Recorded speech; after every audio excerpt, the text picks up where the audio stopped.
पहिली जोडी दिसते मला होताना, जोडी म्हणजे जोडी होते, कपल, तन्वी आणि विशाल.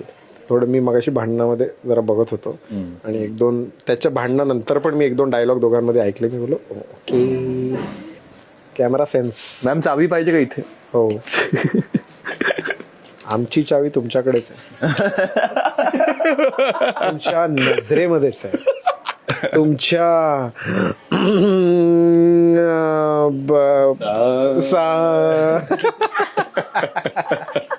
तुम्ही मगाशी रडत होता ना, काय झालं?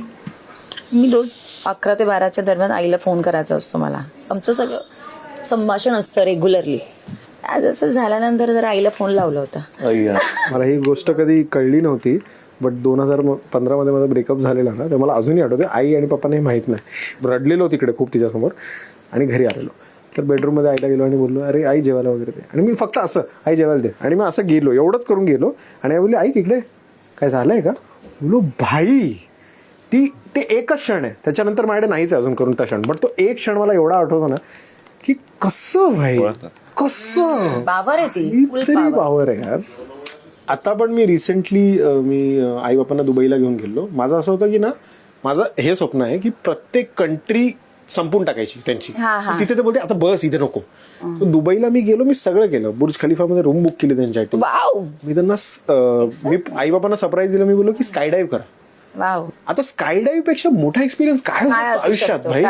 त्यांच्यासाठी म्हणजे 40 वर्ष बँकेत काम केलेला माणूस, आई, हे काय हवेत आम्ही काय बघितलं यार. जसं मला एक ट्रॉमा आहे की मी बघितलंय पप्पांना काय प्रॉब्लेम होतो, लोन वगैरे मागायला, म्हणजे पैसे मागायला घरी यायचे माणसं, तर पप्पा लपायचे, पण मला ते कळून नाही द्यायचं. सो माझ्या मनात आणि मला वाटतं तुमच्या मनात पण ते असेल की आपल्या मुलाला जे पाहिजे ना ते सगळं देऊ. ते बोलतात ना की पैसा खुशिया नाही लेता, भाई मला असं नाही वाटत. मला खरं असं खरं आहे की खरं आहे.